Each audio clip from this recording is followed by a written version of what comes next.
Ini bab tentang tahlil, yakni usaha menghalalkan orang yang haram menikah dengan isterinya yang telah dicerai dengan perceraian yang putus. Panjang terjemahan itu. Jadi tahlil asal makna dia perbuatan menghalalkan. Jadi orang-orang zaman dulu, kitab-kitab lama dia sebut Cina buta. Bab Cina buta. Jadi kalau kata Cina buta tu faham selalu. Kalau tidak, panjang seperti inilah. Imam Abu Dawud dengan sanad yang meriwayatkan daripada Ali, katanya daripada Ali, kata Ismail, saya rasa dia memarfu'kannya kepada Nabi sallallahu alaihi wasallam, bahawa Nabi sallallahu alaihi wasallam bersabda, Nabi sallallahu alaihi wasallam berkata, bahawa Nabi sallallahu alaihi wasallam katanya, ini kata Nabi, la'anal, ini apa ni, kekok sikit cara dia guna. Kalau dia kata rafa'ahu ila Nabi sallallahu alaihi wasallam, sakatu. Tak ada dia kata anna Nabi sallallahu alaihi wasallam qala. Itu lebih terang sebenarnya. Kalau dia kata qad rafa'ahu ila Nabi sallallahu alaihi wasallam la'ana al-muhilla wal muhallala lahu. Kalau itu lebih terang, tanpa ada anna Nabi sallallahu alaihi wasallam qala. Iaitu Nabi sallallahu alaihi wasallam melaknat orang yang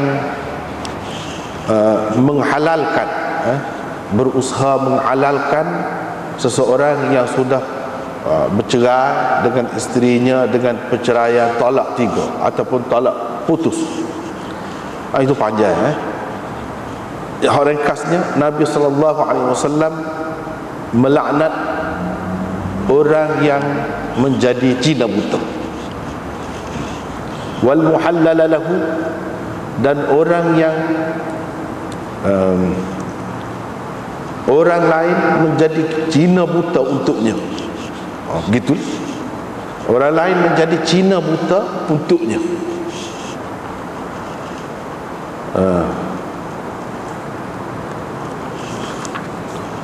Dengan sanad satu lagi, serupa juga sanad di atas tu, daripada salah seorang sahabat Nabi sallallahu alaihi wasallam, katanya,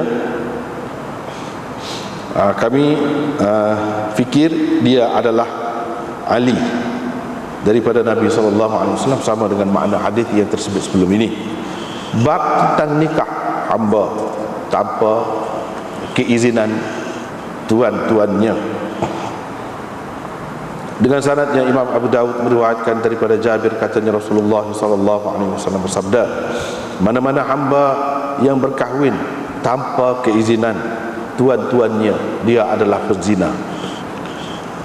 Dengan sanadnya, Imam Abu Dawud meriwayatkan daripada Ibnu Umar daripada Nabi sallallahu alaihi wasallam, baginda bersabda, apabila seseorang hamba itu berkahwin tanpa keizinan tuannya, nikahnya adalah tidak sah, nikahnya adalah batil, tidak sah. Abu Dawud berkata hadis ini dhaif, ia mauquf, ia adalah kata-kata Ibnu Umar radhiyallahu anhu. Bab larangan meminang atas pinangan saudara seseorang itu. Bab larangan seseorang meminang setelah seseorang yang lain masuk meminang. Itulah maksud dia. Jadi larangan masuk meminang setelah ada orang lain telah masuk meminang. Itu maksud ala khitbati akhihi. Dengan sanadnya, Imam Abu Dawud meriwayatkan daripada Abi Hurairah, katanya Rasulullah sallallahu alaihi wasallam bersabda, janganlah seseorang itu meminang atas pinangan saudaranya. Yang ini setelah saudaranya seagama meminang seseorang perempuan. Itu maksud atas pinangan saudaranya. Satu, kalau kita kata la nahi, la yakhtibir rajulu ala khitbati akhi. Janganlah Satu lagi, kalau kita kata la yakhtibu ar-rajulu, bermakna la tu la nafi, makna tidak boleh. Tidak boleh seseorang itu meminang atas pinangan saudaranya. Dengan sanadnya Imam Abu Daud meriwayatkan daripada Ibnu Umar, katanya Rasulullah sallallahu alaihi wasallam bersabda, tidak boleh seseorang daripada kamu meminang atas pinangan saudaranya. Tidak boleh dia menjual atas jualan saudaranya kecuali dengan izinnya. Jadi di sini kalau kita perhati kepada hak kemudian tu, la yabi'u dengan ada ya, maka sesuainya la yakhtibu, yang ini dipakai la nafi pada kedua-dua tempat. Tetapi ada juga dalam nuskhah yang lain tak ada ya, yabi'u tu la yabi', begitu saja. Kalau lagu tu bermakna lebih sesuai, yakhtibu tu bukan yakhtibu tapi yakhtib, makna la nahi juga di situ. Babur rajul yanzuru ila al-mar'ah wa huwa yuridu tazwijaha. Bab seseorang boleh melihat perempuan yang hendak dikahwininya, dengan sanadnya Imam Abu Dawud meriwayatkan daripada Jabir bin Abdullah, katanya Rasulullah sallallahu alaihi wasallam bersabda, apabila seseorang daripada kamu hendak meminang seseorang perempuan, kalau dapat, kalau boleh, dia hendaklah melihat sesuatu yang boleh mendorongnya mengahwininya. Kalau boleh dia buat begitu, buatlah. Kalau seseorang itu boleh melihat perempuan yang boleh mendorongnya mengahwininya, lihatlah. Maksudnya begitulah. Qala, kata perawi yang Jabir, lepas tu saya nak meminang seorang gadis, fakuntu atakhabba'u lah, saya pun bersembunyi kerana nak tengok dia. Saya nusuk, bersembunyi untuk melihatnya, sehingga saya dapat melihatnya, yang mendorong saya mengahwininya, dan seterusnya kayak saya kahwini dia. Itulah beberapa bab. Malam ni sebahagiannya kita sudah baca, dan baru ni tak ada nak bincang, iaitu bab tentang tahlil. Tahlil ini ceritanya, itu dalam syarah tu dia sebut.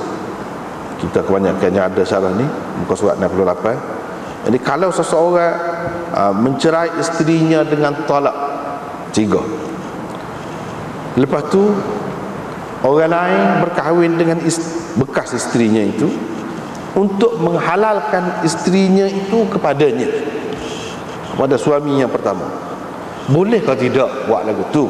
Itu tajuk nak bincang tu. Itulah orang panggil tahlil.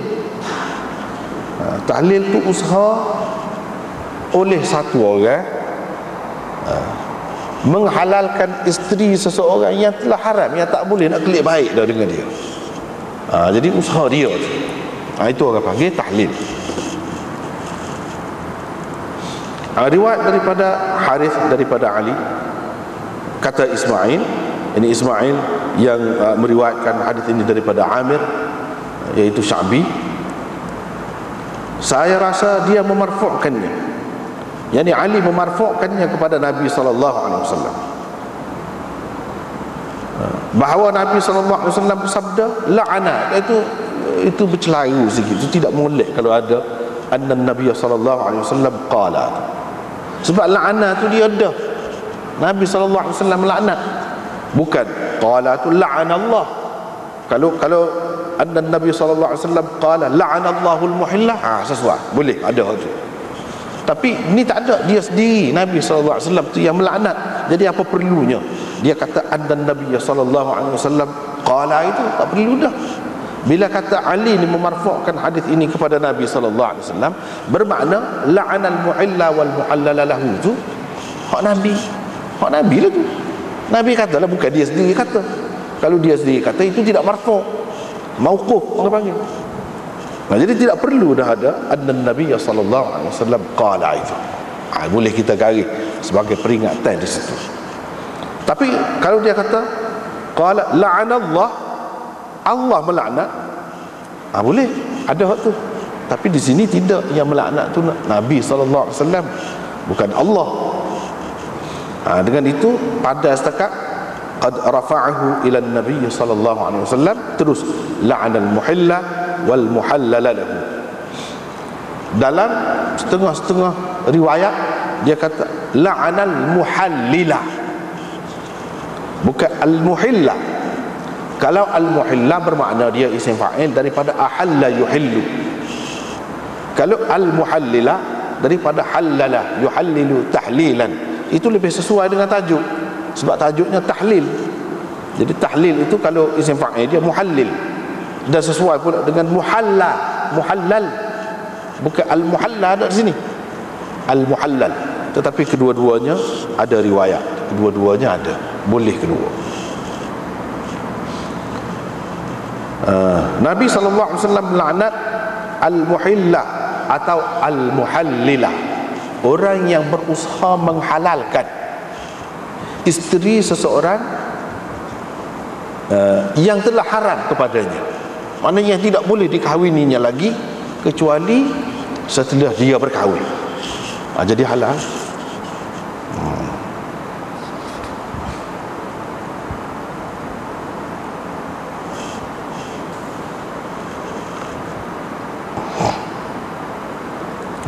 Ni dia berkait dengan Al-Quran, iaitu fa in talaqaha fala tahillu lahu min ba'du hatta tankiha zawjan ghairah.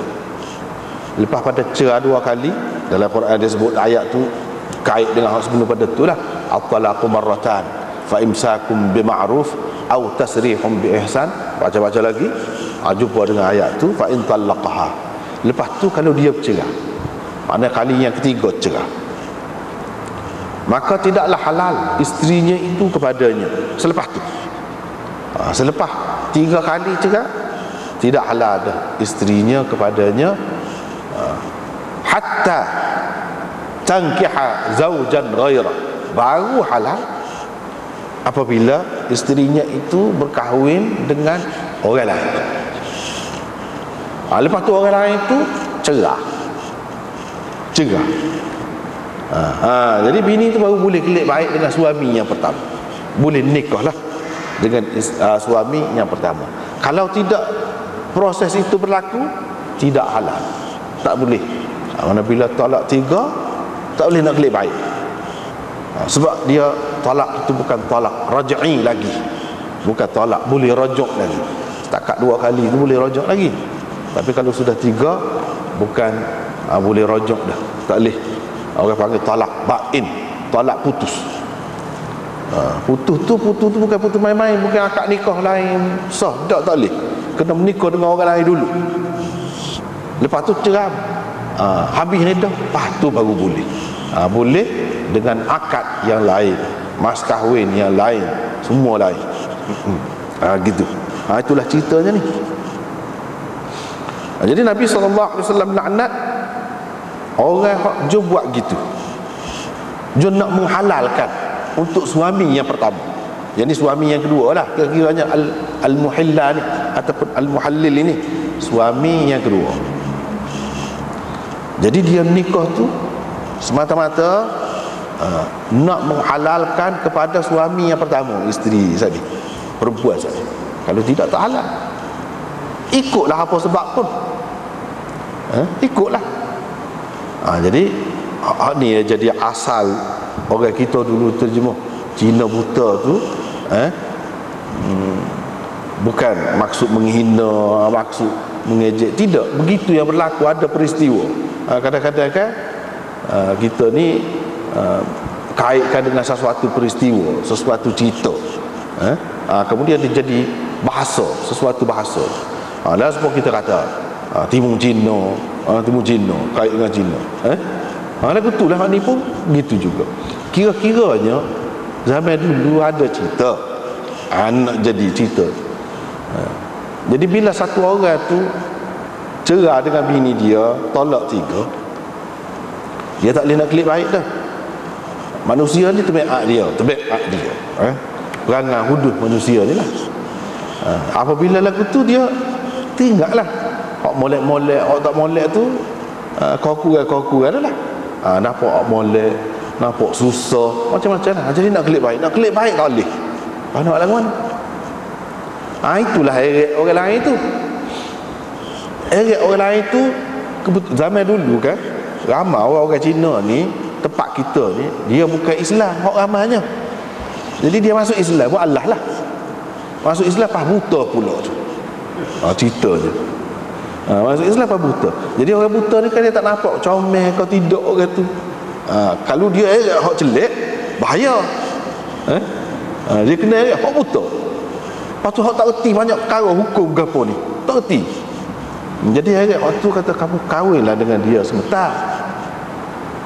Lepas tu kamu cerai lah.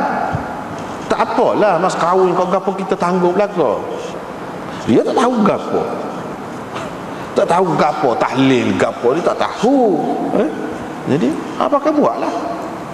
Jadi bila menikah hak naknya ini yang berlaku dalam masyarakat. Padahal tak boleh lagu tu. Walaupun ada benda khilaf juga, tapi kebanyakan ulama tak setimur lah. Jadi akad nikah saja. Bila akad nikah tu tidak tidur sekali gapo lepas tu cerai. Jadi kawan ni dah tak erti gapo satu. Kamu Allah baru masuk Islam. Lepas tu dia tak nampak pula yang perempuan yang dia menikah ni comel kau uduh kau lagu mana dia tak nampak. Mudahlah kepada dia nak cerai. Bila cerai, lepas tu tak tidur sekali tak gapo lagi. Dia ambil pendapat orang ingin, iaitu boleh dah. Boleh dah, maka cerai tu bila habis dah, halal lah kepada suami yang pertama.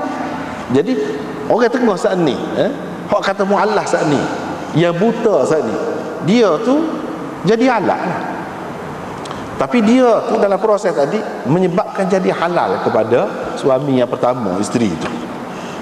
Itulah ceritanya. Wal muhallal lahu tu suami yang pertama lah. Orang yang dibuat begitu supaya halal kepadanya, perempuan tadi, supaya halal kepadanya. Jadi masalah ni daripada dulu lagi khilafnya. Ada yang mengambil jalan mudah, ada yang kita tengok ambil jalan payah. Jadi semuanya daripada dulu lagi benda ni ada khilaf. Hak semolek-moleknya kita kena berhati-hatilah dalam perkara bila Nabi SAW laknat. Bila Nabi SAW laknat, bermakna dia tidak akan laknat kecuali perbuatan tu satu dosa besar. Ini satu dosa besar kerja lagu ni. Dan kalau dengan syarat mu cerai, pakak belaka, tak sah, tak jadi, nikah tu tak sah. Siapa kau perikat tu kalau pakak. Kalau syarat, kalau tidak syarat, itu adalah khilafnya. Kalau tidak syarat, cuma dalam hati dia saja, dia sial kau kawan. Tengok kau anak lama berselera. Jadi aku tak ada pakak. Dia sedih nak nikah, tapi dalam hati dia tu memang dia nak jadi muhallil lah. Kalau gitu, ya si perempuan itu pun tak ada apa-apa juga. Suami yang pertama pun tak ada pakak. Ni muhallil ni, hak nak menikah ni, nak jadi suami yang kedua ni, hak ni pun tak ada pakak apa. Cuma dia dalam hati dia tu dia ada fikir kawan ni sial. Sayang dia ke misalnya, jadi anak ramah berselera. Lepas tu menyesal belaka dah. Lagu mana cara? Jadi dia pun nikah. Bila dia nikah lepas pada tu tak lama dia cerai. Lagu mana? Itu kebanyakan ulama mengatakan tak apa kan lagu tu. Tetapi kalau dia boleh, walaupun dalam hati dia masa nak nikah tu dia niat gitu, tapi kalau dia nak terus pun boleh dengan akad tu juga. Tak ada siapa dia boleh halal, boleh paksa dia sendiri juga. Katakanlah berlaku begitu, itu ramai ulama mengatakan tidak termasuk dalam orang yang dilaknat, dikutuki, tak termasuk. Tetapi sebelum kita pergi bincang seterusnya, kita nak tengok dulu sanad dia. Apa ya Imam Abu Daud ni mari kedua-dua hadis ni, hadis Sayyidina Ali, hadis yang dhaif. Hadis yang dhaif. Itu benar. Padahal ada hadis yang sahih. Ada. Dan kalau kita nak kira, hadis yang dhaif ini tidak boleh dijadikan landasan ataupun sandaran untuk hukum. Ni masalah hukum ni. Sah atau tidak sah kahwin tu. Berkait dengan tu. Apa ya Imam Abu Daud mari ni? Sebabnya Harith Al-A'war ini, dia bukan setakat dhaif gitu main-main ada. Dia ni kadzab. Cuba tengok. Di sini tak sikit. Ni di hujung dia. Di hujung bab ni lepas hadis yang kedua tu bawah tu kan. Wal hadits dhaif li'annahu min riwayat al-Harith al-A'war wa huwa kadzab. Dia ni bukan dhaif, main-main sikit-sikit tak. Kadzab. Bila kadzab, hadis yang diriwayatkannya tu boleh meningkat, boleh jadi maudhu'. Siapa kau peringkat tu benar. Jadi apa Imam Abu Daud mari hak ni? Takkanlah mana ulama-ulama yang mengatakan halal apa ni haram, tahlil ini dia pegang dengan hadis ni, tak boleh. Alangkah baiknya kita kata kalau Imam Abu Daud ni dia mari hadis yang dibawa oleh Imam Tirmizi dan Nasa'i dalam kitab masing-masing. Hadis itu riwayat daripada Hudzail bin Surahbil, daripada Abdullah bin Mas'ud, dia kata la'ana Rasulullah al-muhallil wal muhallala lahu. Itu hadis Tirmizi dan hadis itu sahih. Tirmizi pun mengatakan hasan sahih. Apa dia tidak amal itu? Satu, sebabnya dia nak mempelbagaikan sanad. Satu, tak kira lah sanad dhaif pun tak kira. Hak ni kira-kiranya sebagai sokongan sahaja. Hak asas kita nak jadikan asas. Begitu juga ulama-ulama mujtahidin dulu yang telah menentukan hukum dalam perkara ni, asas dia tu hak lain. Hak ni sebagai sokongan gitu je, hak sampingan. Kalau dia buat sebagai lagu tu tak apa, sebagai syawahid sahaja. Hak asasnya iaitu riwayat Ibnu Mas'ud tu ataupun riwayat-riwayat lain banyak lagi yang sahih. Itu asas. Hak ni sebagai sokongan. Satu. Yang kedua, dia nak cerita hadis ini boleh menjadi pegangan kepada orang-orang yang nak mengambil kesempatan. Nak mengambil kesempatan.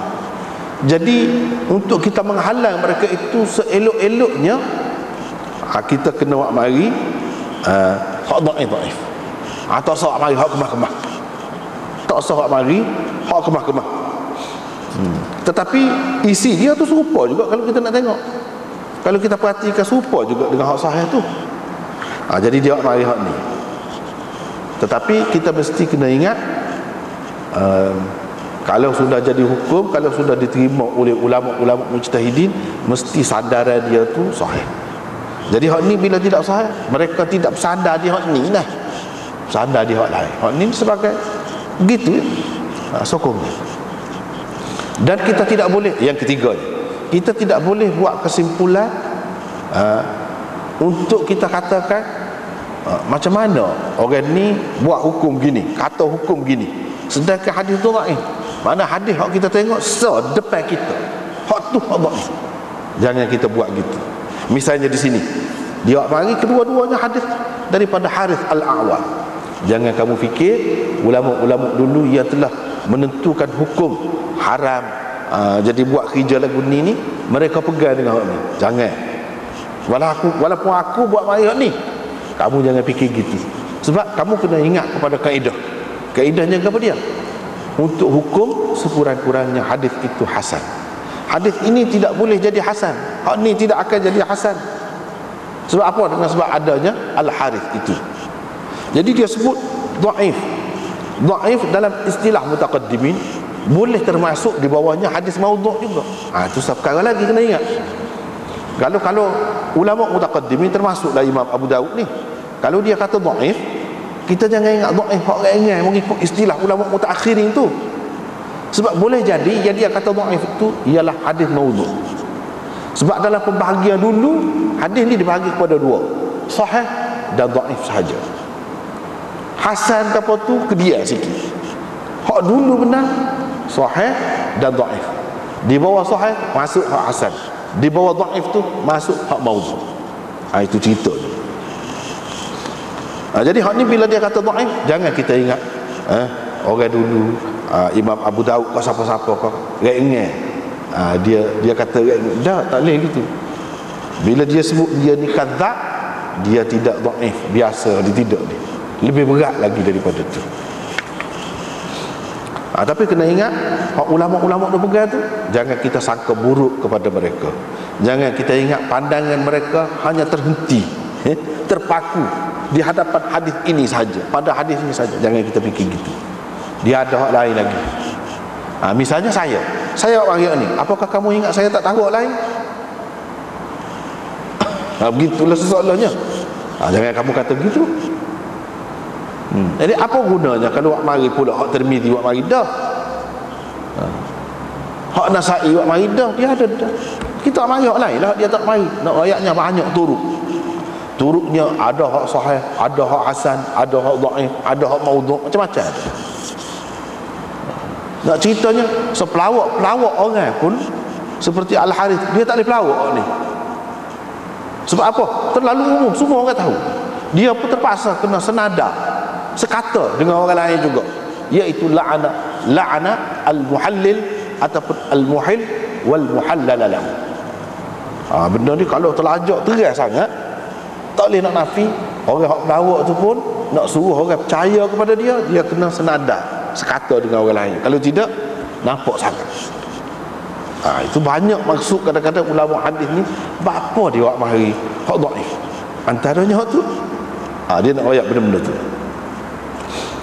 Tak apa, kita tengok perbincangan di sini bawah tu. Qala Syaukani berkata, satu perkara nak sebut sebelum pada ni pun sebut dah, cuma sebagai peringatan sekali lagi. Sebab orang kita dia sensitif sangat benda ni. Dia kata salah, setengah-setengah tu kata sesat. Iaitu kalau orang itu tidak terikat dengan mazhab, dia tidak terikat dengan mana-mana mazhab, dia pakai hadis, orang itu salah, orang itu sesat, macam-macam lah dia kata. Perlu kita tahu di sini Syaukani ni salah seorang ulama yang tidak terikat dengan mazhab, tak terikat dengan mazhab. Tetapi ulama-ulama hak alim sungguh seperti Khalil Ahmad Saharanfuri ni. Khalil Ahmad ni dia mazhab Hanafi. Dia tahu Syaukani ni tak ada mazhab. Jadi sebelum kita nak kata begitu tu, kita kena tengok orang besar setara ni pun rujuk pada dia, ambil, terima baik. Tak ada kata kalau sesat ambil buat apa. Kalau salah tak patut jadikan rujukan. Ni kita jumpa sama ni Syaukani ni, Khalil Ahmad menunjukkan ulama-ulama yang hak, yang benar, yang betul, dia tidak taksub. Dia bermazhab dengan apa-apa mazhab tu suku, tapi dia terima orang yang berbeza pendapat dengan dia. Misalnya hak ni,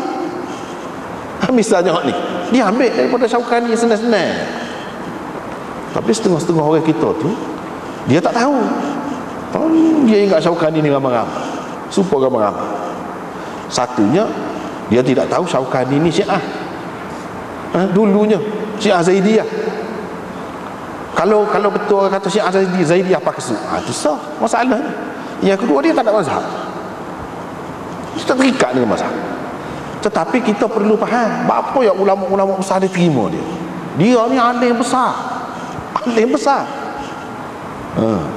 Sehingga ulama-ulama kata kalau nak sebut salah seorang yang layak untuk jadi mujtahid, inilah Syaukani ni, salah seorangnya.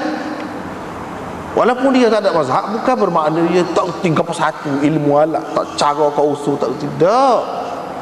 Dia ada banyak kitab dia, antaranya kitab usul fiqh, Irsyadul Fuhul. Hak tu ulama-ulama kata kalau nak tahu fiqh, apa di usul fiqh 4 mazhab, bahkan lebih lagi daripada 4 mazhab, kena tengok kitab tu. Maknanya dia reti usul fiqh ni bukan sah mazhab. Hak 4 mazhab tu tentu ada dalam kitab dia. Jadi orang yang kemah lagu tu tidak salah. Tidak salah.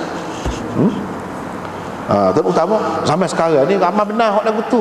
Kalau tokoh-tokoh, jangan kita tengok satu orang yang tulis kitab dia kata gini-gini, tak ada mazhab, dia sesat gitu gini, kita pun padahal jangan.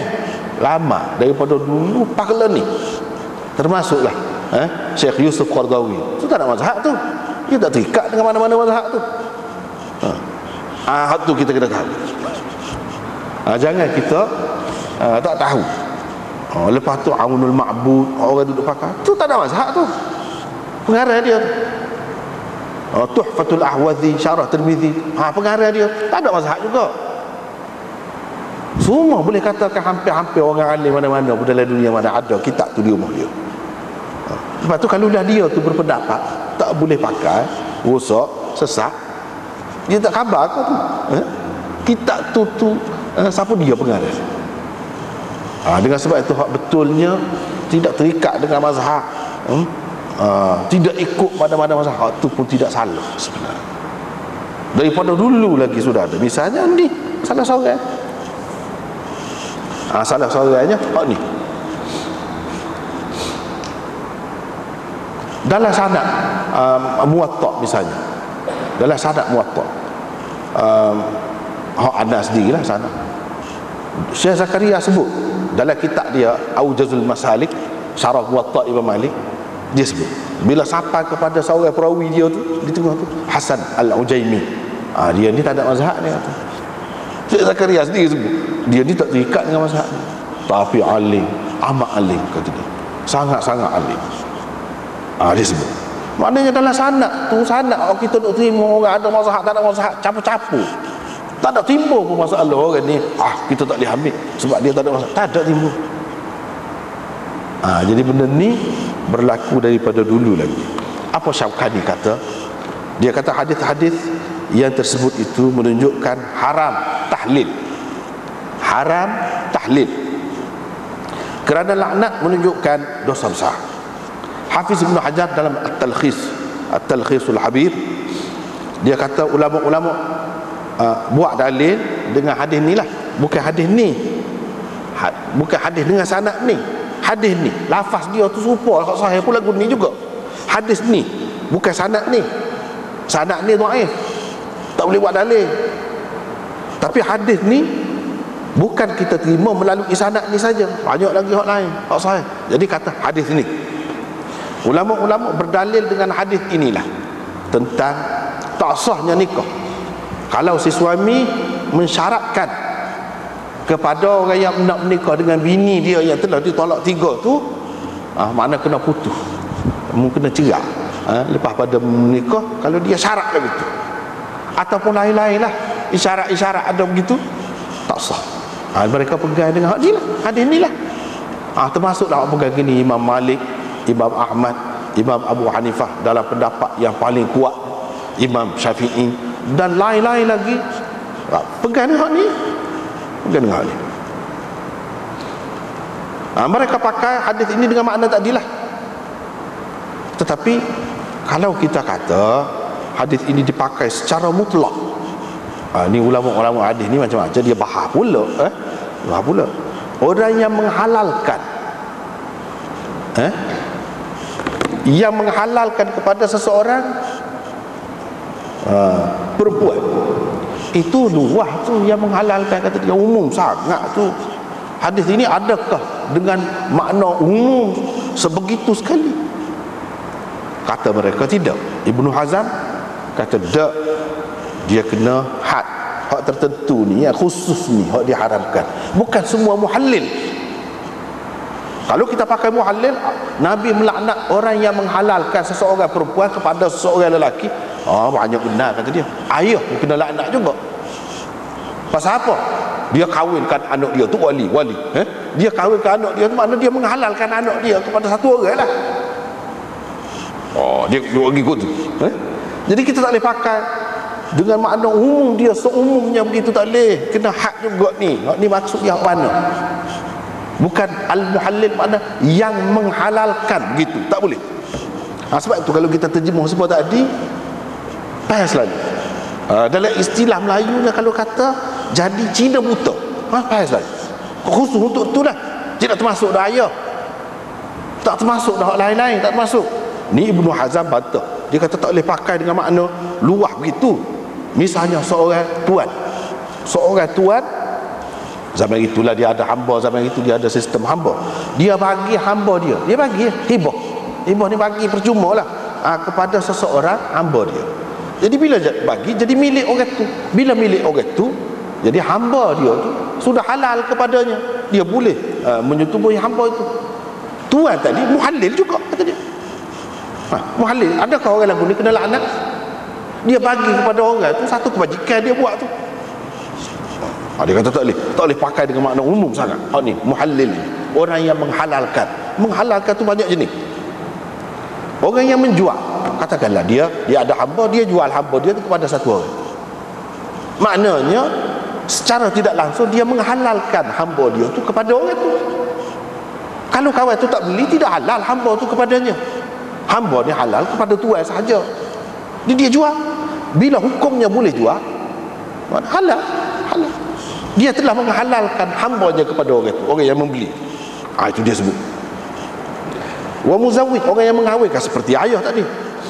Jadi tentu maksud di sini yang dilaknat itu sebahagian daripada al-muhallil, bukan semua sekali.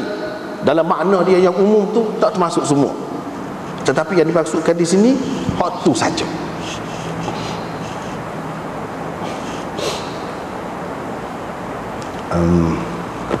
Jadi termasuklah dia kata di hak dalam ni, hak sebahagian itu orang yang mensyaratkan.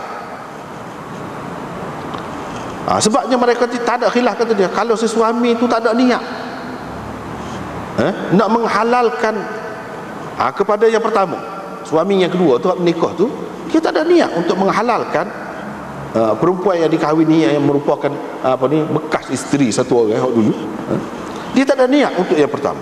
Si bini tu pun tak ada niat juga, dia tidak termasuk dalam ni, tak termasuk. Lepas tu tiba-tiba dia cerah, jadi halal adalah bini ni kepada suami yang pertama. Jadi dalam keadaan suami yang kedua tak ada niat, isteri tak ada niat tu, adakah dengan sebab dia cerah dia itulah yang menyebabkan jadi halal tu. Jadi dia pun, dua orang ni pun termasuk dalam muhallil juga kira-kiranya dalam makna umum dia. Adakah mereka berdua ni kena laknat? Tentu semua ulama kata tak termasuk.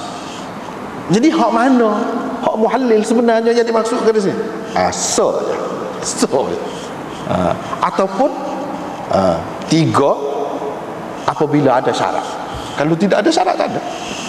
Jika kita kata tiga tu si suami, bila dia kata menikah sebentar lah, syaratnya gini-gini, aku nak buih piti sebanyak ni, tapi kena cerah.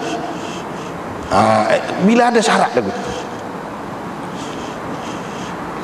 ataupun syarat tu daripada isteri. Isteri tu nak kelik baik dengan suami dia asal, dia bagi syarat, boleh nak nikah dengan saya, tapi awak kena cerah saya. Masalah mas kahwin saya bui tak apa, kau awak saya bui piti. Kalau lagu tu tak boleh juga, tak kira daripada mana-mana pihak. Tiga tadi tu mana-mana pihak kalau dengan syarat.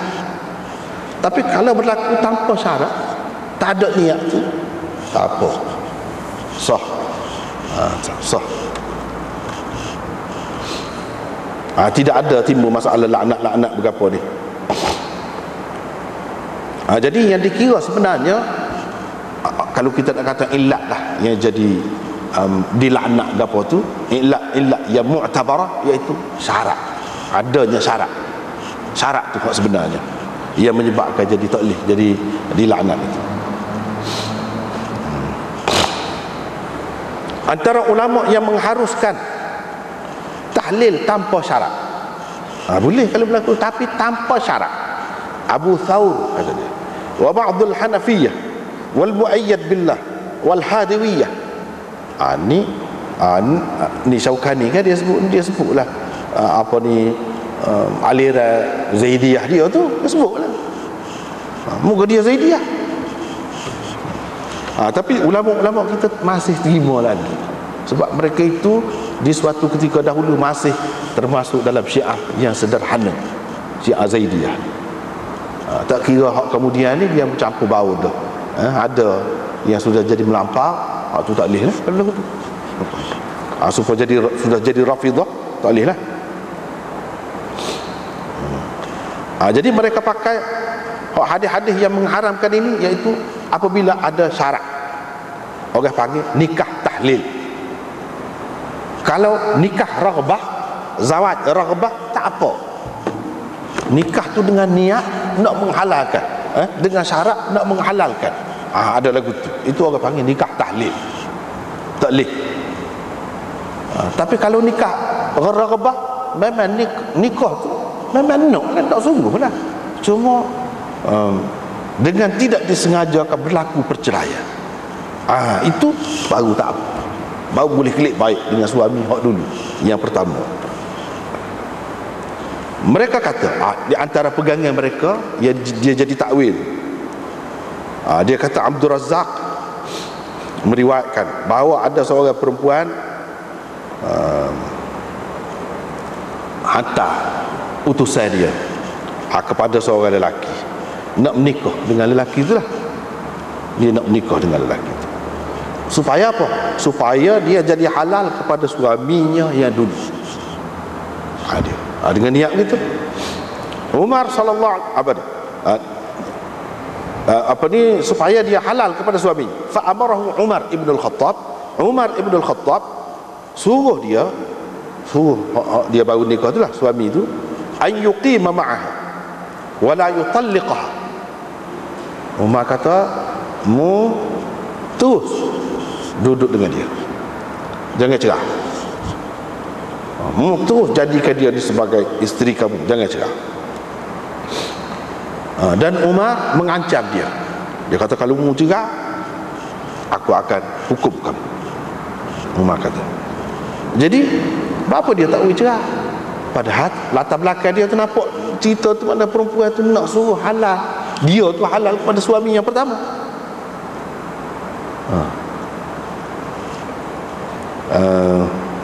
Ini menunjukkan nikah tu sah. Dan Sayyidina Umar tak suruh dia menikah semula. Ini antara pegangan. Abdul Razak juga meriwayatkan daripada Urwah bin Az-Zubair, ni antara orang yang berpendapat tak apa nikah tahlil itu, lafaz dia tu ataupun zahir dia tu, sekiranya lepas pada tu tak cerak. Kalau cerak sungguh tak boleh, kalau tak cerak tak apa. Kalau sekiranya suami isteri itu tak tahu, tak tahu, dia kata kalau suami isteri tak tahu, ada satu orang lain suka rela dia, suka hati dia nak menikah supaya halal suami isteri ni, suami yang pertama ni, isteri ni kepada suami yang pertama, dia pun nikah, lepas tu dia cerai, boleh sah lagi lagu tu. Sebab tak ada syarat, tak ada perjanjian, tak ada apa, dia sendiri buat lagu tu. Suami isteri tu tak tahu kau satu. Kemudian harinya, kemudian lama lepas pada tu dia royak, katakanlah. Jadi sah. Suami isteri tu mungkin dapat anak pula lepas pada duduk sekali pula tu. Suami yang pertama dulu mungkin dapat anak, tidak dikira anak zina atau anak yang nikah tak sah ke apa, dah sah. Ini mengikut pendapat demoni. Ibnu Hazm antara orang yang menyokong hak ni. Dia kata tak apa, tapi syaratnya jangan diikut. Walaupun asalnya dikata oleh salah seorang daripada tiga tu, salah seorang, suami kau, isteri kau, kata menikah lah. Jadi nikah ni supaya halal, saya ni kepada suami saya hak dulu. Walaupun dia kata, tapi kalau nikah, bila nikah dia tidak cerak, sah. Hak dosanya, laknatnya kalau dia cerak. Kalau dia tidak cerak tak termasuk lagi. Kata demon ni, kata dia. Tapi setengah ulama yang lain ramai lagi kata tak boleh, tak boleh lagu tu, kira lagu tu makna syarat dah, walaupun kemudiannya dia tidak cerai suku, tak sah dah lagu tu. Tapi inilah ada perbahasan lah. Ibnu Hazm antara orang yang berpendapat boleh. Inilah kata dia pendapat Salim bin Abdullah dan Qasim bin Muhammad. Lepas tu dia kata Ibnul Qayyim dalam I'lamul Muwaqqi'in mengatakan sahih riwayat daripada Atha berhubung dengan orang yang mengahwini seseorang perempuan untuk menghalalkannya, muhallilan. Lepas tu bila dia nikah, dia kena kepada perempuan tu, tak jadi nak nikah, tak jadi nak cerai, dia pun terus pegang sebagai isterinya. Qala la ba'sa bidzalika, dia kata tak apa, tak apa. Lagu tu tak apa. Sya'bi berkata tidak mengapa tahlil. Tahlil ni sebenarnya ni lah, kalau si suami tu tak suruh. Kalau si suami tak suruh, orang tu buat diri.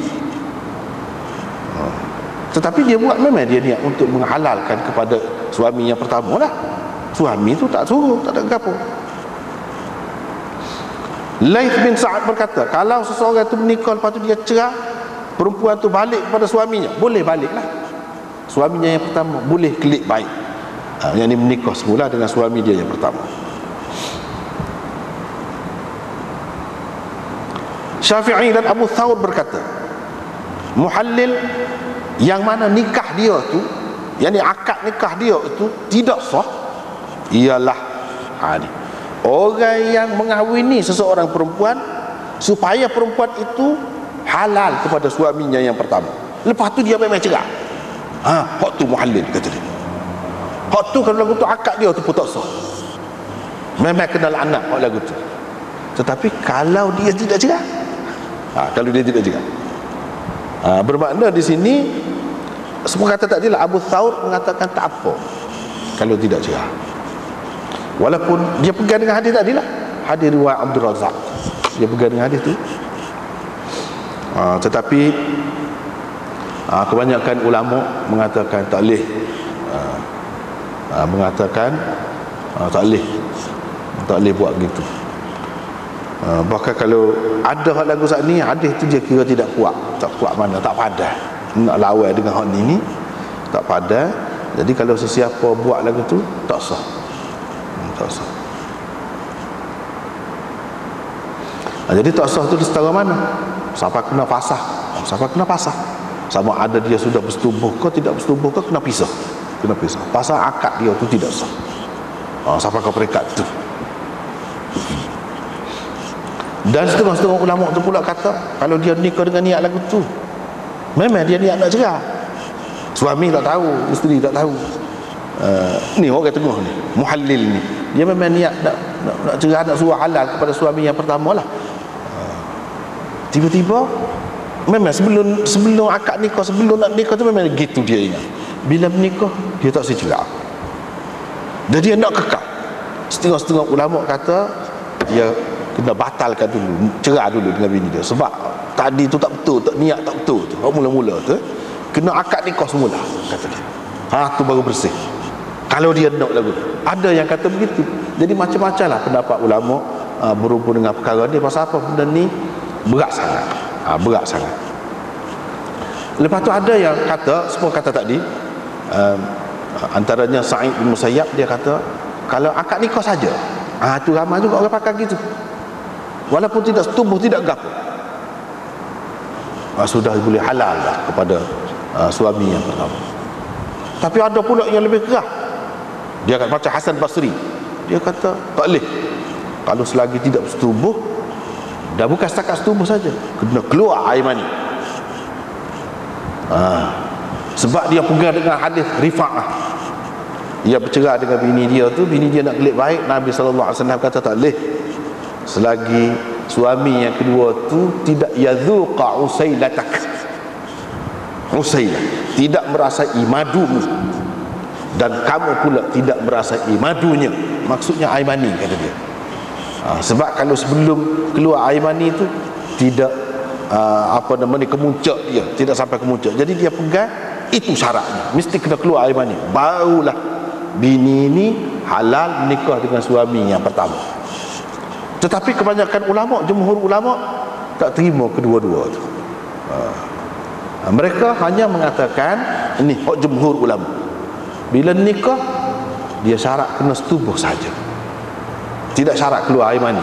Tapi kalau tak setubuh semata-mata akad nikah, tak boleh, tidak halal, kena setubuh dulu. tidak syarat keluar air mani. Bila setubuh, lepas pada tu cerak, habis iddah, memang boleh lah nikah dengan suami yang pertama. Itu pendapat jumhur ulama. Tapi Hasan Basri kata tak boleh, kena keluar air mani, itu syarat. Itulah beberapa pendapatnya. Kalau kita boleh sebut, nak sebut kat itulah. Lepas tu ada pun orang yang tidak mensyaratkan dalam akad nikah, nikah dia tu sahih, tak ada kena-mengena kata dia. Bahkan Abu Thawr berkata boleh pahala dia tu. Ni orang tengah saat ni, muhallil saat ni tu, kalau si suami tak tahu, tak ada syarat apa-apa, dia niat memang nak suruh halal isterinya kepada suami, dia hak dulu. Katakanlah misalnya dia kesian ke, ada apa-apa, dia ada anak ramah susah gitu gini, jadi dia nak menghalalkan kepada yang pertama, senyap-senyap dia buat lagu tu, lepas tu dia cerai, bahkan boleh pahala kata dia. Abu Thawr kata, itu pendapat dia. Jadi tapi benda ni sipi-sipi sangat ni, sipi-sipi sangat ni. Jadi kena beringat benar lah. Semua leknya tak sah lah, semua leknya tak sah. Pendapat Imam Abu Hanifah dalam perkara ni ada tiga. Ada orang kata tak boleh langsung, tak boleh. Kalau ada niat, mana-mana ada niat gitu tak boleh, tak sah. Ada yang mengatakan sah nikah tu. Pendapat dia, dia disebut beberapa pendapat dia. Sah nikah kalau tidak sebut dalam akad nikah. Kalau sebut dalam akad nikah tak sah. Itu ada beberapa pendapat dia situ.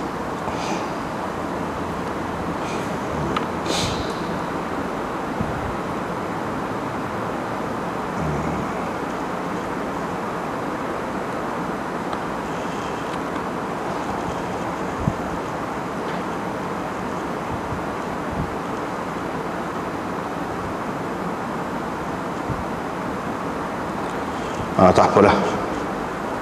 Kita nampak Syekh Khalil Ahmad ni berbeza dengan pengarang Aunul Ma'bud itu. Sebab pengarang Aunul Ma'bud dia lebih cenderung kepada tak boleh. Benda-benda lagu ni tak sih. Sebab apa? Hadis la'ana an-nabi sallallahu alaihi wasallam al-muhallil wal muhallal lahu, itu lebih kuat, tak pandai nak lawan dengan hak lain. Hak tu kena diutamakan. Jadi tapi kita nampak hari ni dia pergi kepada fiqh, masih memberi peluang kepada orang tu.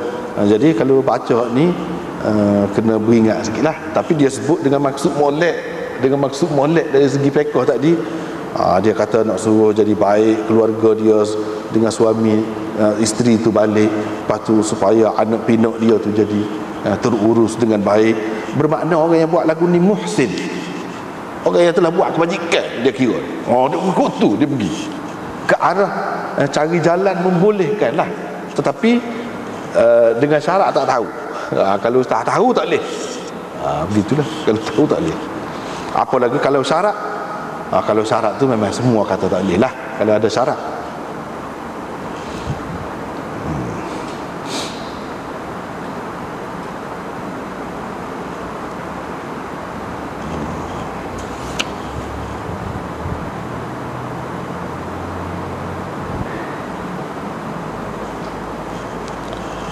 Itulah lebih kurangnya. Hadis yang kedua serupa juga daripada Harith Al-Awar juga. Cuma dia tidak sebut Ali an rajulin min ashabin Nabi sallallahu alaihi wasallam, tetapi semua orang tahu bahawa rajul min ashabin Nabi itu ialah Ali. Sebab Al-Harith ini salah seorang orang yang rapat lah, salah seorang perawi utama daripada Sayyidina Ali. Dia ni anak buah lah kita kata, anak buah. Tak berjenis mana, tak berjenis mana. Bukan anak buah tu tak berjenis nah. Anak buah tak berjenis mana ni, kena beringat sikit ada hak ni. Jangan duk kira Sayyidina Ali saja. Babun fi nikahil abdi bighairi idni mawalih. Riwayat daripada Jabir, katanya Rasulullah sallallahu alaihi wasallam bersabda, mana-mana hamba, yakni hamba lah. Kadang-kadang hamba disebut manusia, di sini tak nak hamba sungguh, hamba yang boleh dijual beli itulah. yang berkahwin tanpa izin tuan-tuannya. Dalam riwayat yang lain dia sebut tuannya. Dalam riwayat lagi tuan dia tu seorang. Apa dia sebut banyak tuan-tuan dia tu? Sebab boleh jadi seseorang hamba itu dikongsi bersama oleh beberapa orang. Jadi tuan dia tu ada beberapa. Jadi kalau tuan tu ada beberapa, hak ni saja benar, hak ni tak bui, tak boleh. Dia dengan persetujuan semua baru jadi. Kalau berkongsi, kalau tidak berkongsi, tuan dia tu seorang, kena dapat izin tuan dia dulu. Dia ni berzina. Dia ni berzina. Parut juga hadis ni. Parut juga hadis ni. Kalau berzina, apakah kena hukuman zina? Tak. Apa tidak? Dah sini kata akhir ni makna berzina. Kalau nak kiranya hamba ni bila dia berkahwin, dia mungkin tuan dia tu tidak dapat tidak mendapat khidmat sepenuhnya daripada dia, tidak memuaskan bila dia sudah berkahwin. Kalau tidak, dia boleh suruh gini. Ni bila dia menikah, dia ada hak dia juga, hak isteri dia ada. Jadi terganggu hak tuan. Sedangkan dia ni boleh dijual beli oleh tuan, boleh. Siapa setara tu hak tuan, tak boleh lah tanpa izin tuan dia tu. Sebab kira curi lah, kira curi hak tuan dia. Tapi curi itu adakah sampai berzina? Kalau mengikut hadis ni dia kata berzina. Kalau berzina apakah kena hukum? Tak ada siapa pula kata kena hukum. Apa? Sebab hadis ni dhaif. Tu jelah. Semua tahu hadis ni dhaif. Satunya Abdullah bin Muhammad bin Aqil tu. Bila ada dia tu tak lagi. Bila ada dia tu saja tak lagi. Sebab dia tu perawi yang dhaif. Setengah-setengah ulama mengatakan boleh pakai juga dia. Hadis dia ni bertaraf hasan. Tetapi oleh kerana benda ni berkenaan dengan hudud ni, berkenaan dengan hak ni, kalau kita kata nak kena sebab ke dia, nak kena rejam ke dia, itu berat sangat. Tak pada hadis setara ni nak dijadikan alasan, tak pada. Kalau kata ada orang terima pun adalah, tapi khilaf, bukan sepakat. Dia nak jadi buat sandaran hukum kamu dia kena kuat benar. Dia tak boleh main-main. Bos setara ni tak boleh lagi. Sebab dia ni dikatakan dhaif bukan kerana akidah dia tak betul ke apa, tak, kerana ingatan dia tu kurang molek. Jadi orang ingatan tak molek ni pun boleh jadi juga orang royak lagu lain, hak sebenarnya dia royak lagu lain. Misalnya kita kata fahuwa ahir, boleh jadi hak sebenarnya asin. Dia adalah deraka gitu ya, melakukan maksiat, bukan berzina. Berzina tu hak tidak bawah lagi daripada berzina pun maksiat juga kalau dia maksiat. Takut-takut hak sebenarnya asin, dan mungkin dia terlupa kan, dia kata akhir pula. Mana ketahu? Mana ketahu. Jadi tak boleh nak pegang orang hak setara ni tak boleh nak pegang. Nak melaksanakan hukuman rejam terhadap orang ni bukan main, bukan senang. Jadi hak setara ni tak boleh. Dia ambil pula daripada Syaukani. Jadi ulama-ulama yang pegang dengan hadis ni, dia kata nikah hamba tu tidak sah melainkan dengan izin tuan dia. Sebab apa? Sebab bila Nabi SAW kata dia ni penzina, sedangkan perzinaan itu adalah sesuatu yang batil, benda yang mengarut, tak betul. Jadi takkanlah sah. Tapi Daud Zahiri kata Daud Zahiri kata nikah hamba tanpa izin tuannya sah juga. Sebab apa? Sebab nikah tu mengikut dia, mengikut mazhab dia nya fardu ain. Nikah ni fardu ain. Mengikut Daud Zahiri. Kepada yang mampu lah, hak tak mampu tak kira. Kepada yang mampu tu fardu ain. Fardu ain, benda hak fardu ain ni tidak perlu kepada keizinan siapa-siapa, kata dia. Misalnya seorang hamba suruh lah, dia boleh dijual beli semaya 5 waktu. Jadi dia nak kena minta izin dengan tuan dia kok. Benda tu fardu ain atas dia, tak perlu minta izin dah, kata dia. Jadi ni pula gitu juga, kata dia. Tetapi orang-orang lain kata ini qiyas fi muqabalatin nas. Ada juga Daud Zahiri ni pakai qiyas pula. Padahal dia tak terima qiyas. Kan? Mazhab Zahiri tak terima qiyas.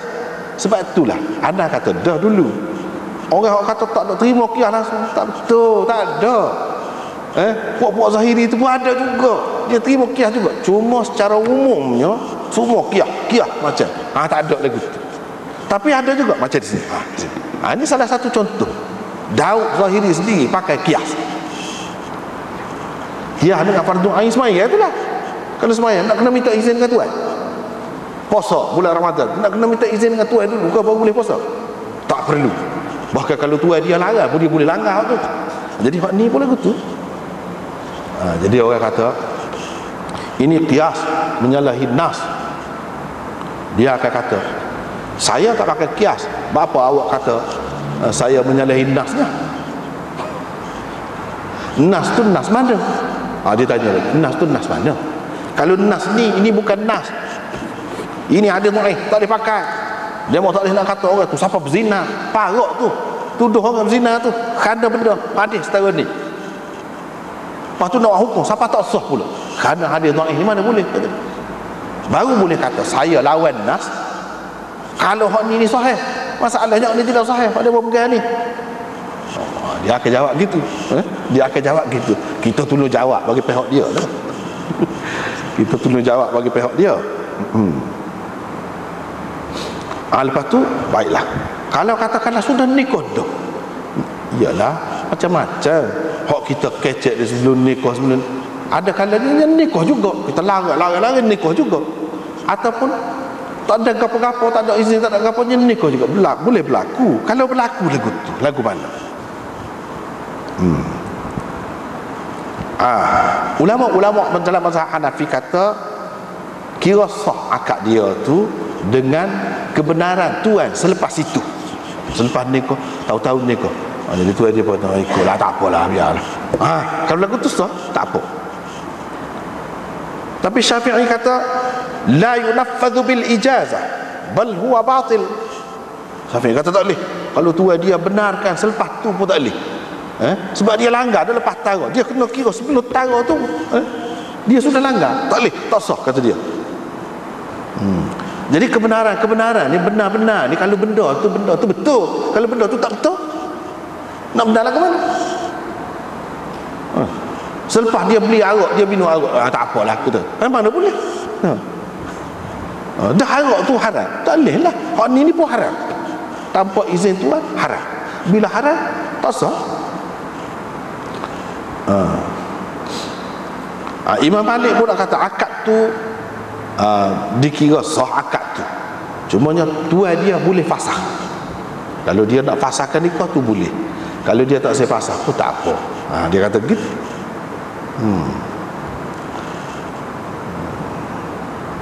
Tapi hak ni berkait dengan hak tak ada. Kita baca sajalah, hamba-hamba ni ada ke?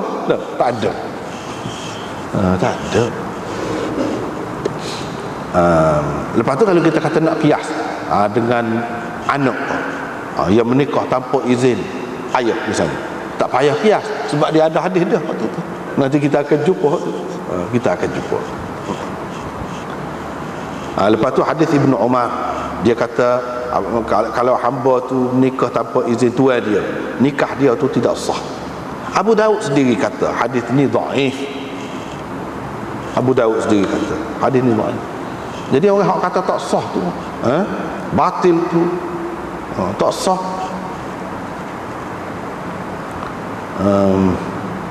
Dia pegang kalau nak kira dengan hak ni tak boleh, tak kemah ni. Sebab apa? Sebab ada waktu pula Abdullah bin Umar Al-Umari. Ni pun perawi dhaif juga.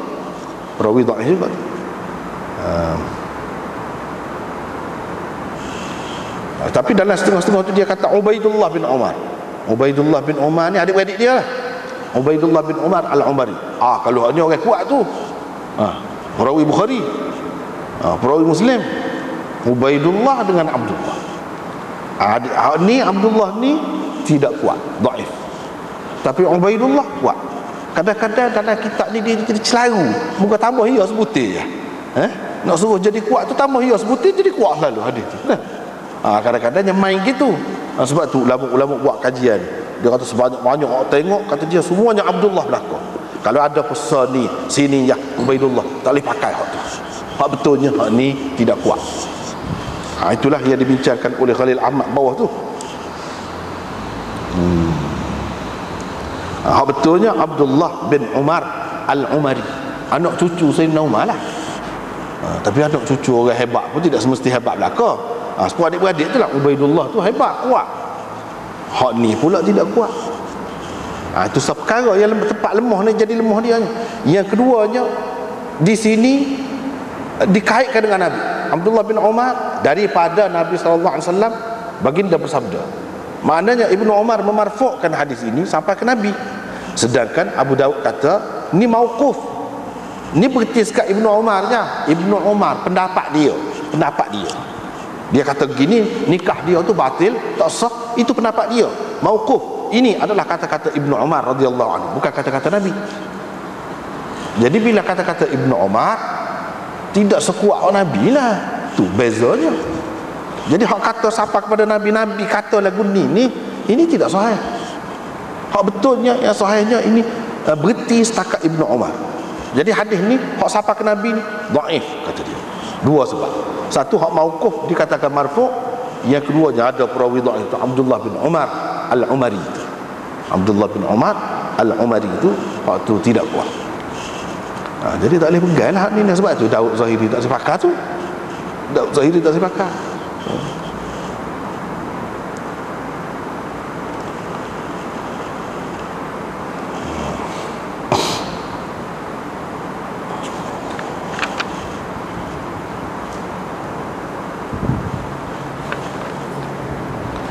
Dalam setengah-setengah nuskah dia ada di hasyiah dia tu, nuskah Abu Daud, dia kata hadis ini mauquf ala Ibn Umar, berhenti setakat Ibn Umar, walaysa huwa bis-sahih, hadis ini tak sahih.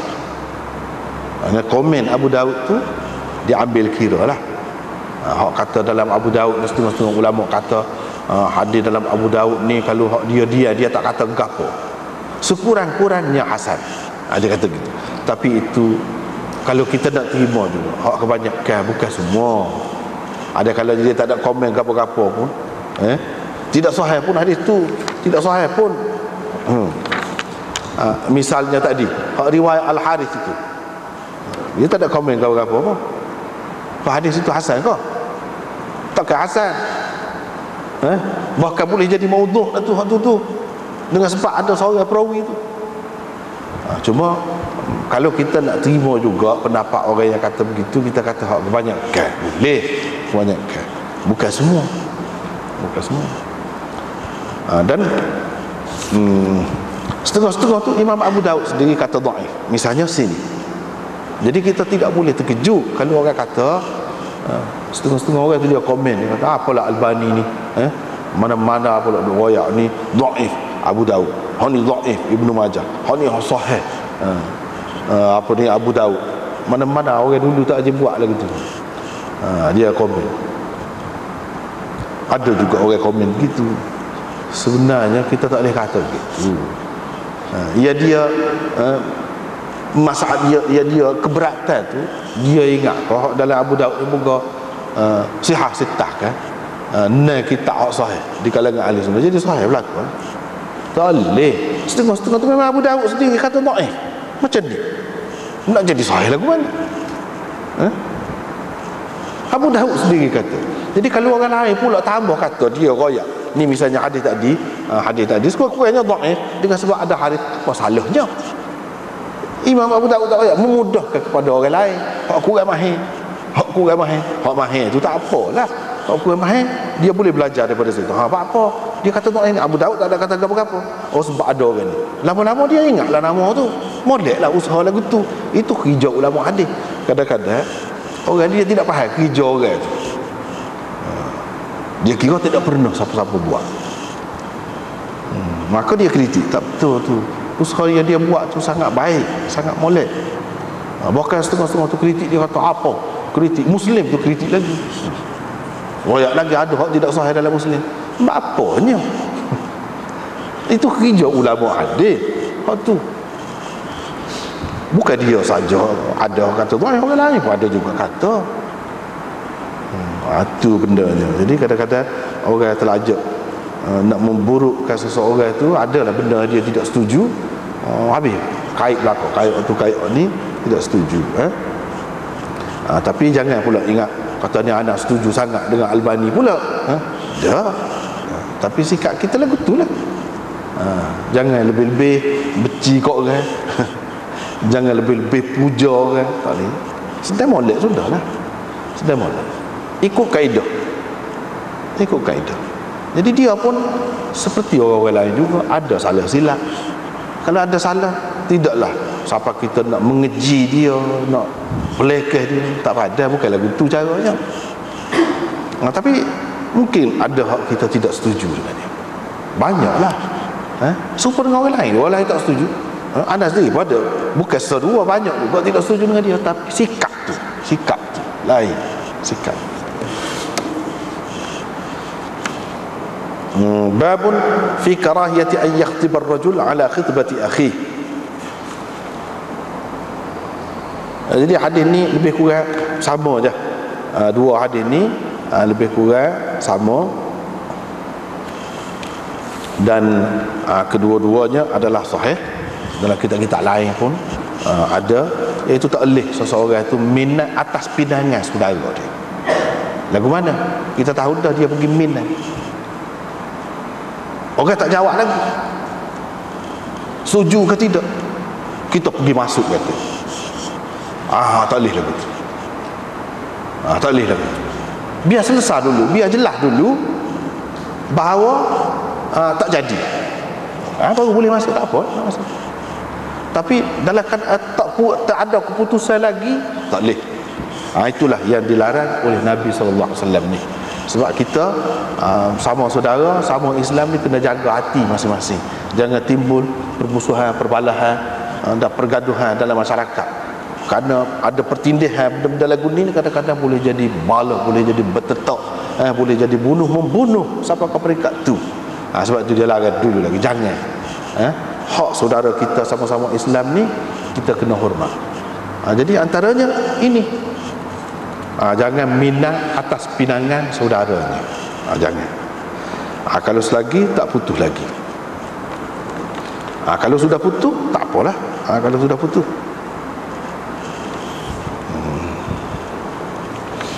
jadi hak yang kedua tu pula begitu juga. Jual pula begitu juga. Jual. Jangan jual atas jualan saudaranya kecuali dengan izinnya. Kawan tu sudah nak jual, dia mari tawar pula kepada orang nak beli tadi dengan harga yang lebih murah. Padahal janji dengan hak yang pertama tu, janji esok kita mari ambil lah. Tapi malam ni dia pergi pitah. Dia pergi pitah. Ni saya ada benda lagi tu juga, lebih murah lagi, saya boleh bagi. Kawan tu pun ambil. Kawan tu esok tunggu. Mana? Tunggu tak mari juga. Tak mari. Sebab apa? Kawan dipitah. Itu orang panggil jual atas jualan saudaranya. Tak boleh lah betul. Kecuali kalau sudah tentu tak jadi, jual beli antara dua orang tu tak jadi, kita pun nak tawar barang kita, tak apalah. Sebab kalau yang pertama tu tahu, mesti dia sakit hati, mesti dia nak marah, mesti dia naik angin. Apabila begitu boleh berlaku macam-macam. Nabi SAW naknya kita ni hidup dalam aman, dalam sentosa, dalam mesra, bukan dalam bergaduh. Jadi ini juga antara punca pergaduhan, perbalahan. Sebab tu dilarang. Lepas tu babur rajul yang zuru ilal mar'ah, tengok perempuan yang nak menikah tu. Tak ada malam ni, kita sekat dulu. Wallahu a'lam.